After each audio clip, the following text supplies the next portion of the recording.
సంగారెడ్డి జిల్లా ఇస్మాయిల్ ఖాన్పేట ప్రభుత్వ polytechnic college హాస్టల్లో వాచ్మెన్ తీరుతో విద్యార్థులు భయాందోళనకు గురయ్యారు. ఫుల్లుగా మద్యం తాగి హాస్టల్కు వచ్చిన వాచ్మెన్ నరేష్ విద్యార్థులకు వడ్డించే అన్నం గిన్నెలో కాలు పెట్టి నిద్రపోయాడు. అతన్ని వంటగది నుంచి బయటకు పంపేందుకు ప్రయత్నం చేసినా వెళ్లేదు. ఆందోళనకు గురైన విద్యార్థులు అధికారులకు ఫోన్ చేయడంతో విచారణ జరిపి వాచ్మెన్ ను విధుల నుంచి తొలగించారు. మంచిది.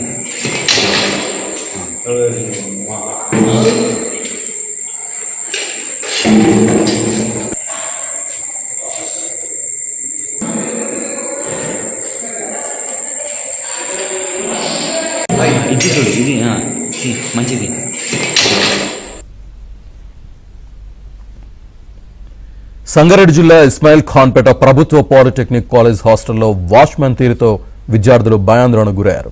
ఫుల్లుగా మద్యం తాగి హాస్టల్కు వచ్చిన వాచ్మెన్ నరేష్ విద్యార్థులకు వడ్డించే అన్నం గిన్నెలో కాలు పెట్టి నిద్రపోయాడు. అతన్ని వంటగది నుంచి బయటకు పంపేందుకు ప్రయత్నం చేసినా వెళ్లేదు.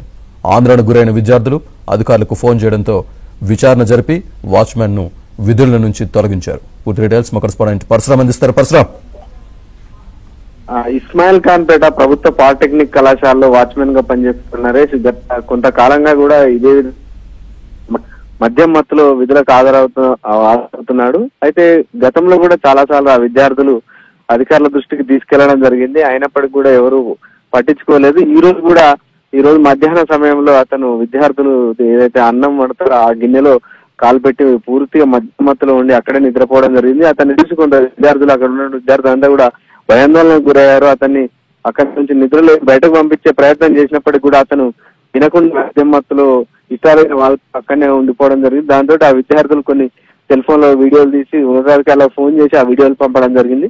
దాంతో వాళ్ళు స్పందించి వెంటనే అక్కడ క్షేత్రస్థాయికి వచ్చి విచారణ చేసి ఆ నరేష్ ను వాచ్మెన్ విధుల నుంచి తొలగించడం జరిగింది. అయితే ఇకనైనా, అంటే గతంలో కూడా చాలా సార్లు ఈ ఘటనలు చోటు చేసుకున్నా, ఇకనైనా ఇలాంటి ఘటనలు పునరావృతం కాకుండా చూడాలని చెప్పి ఆ విద్యార్థులంతా కూడా అధికారులను కోరడం జరిగింది. Right Parashuram, thank you.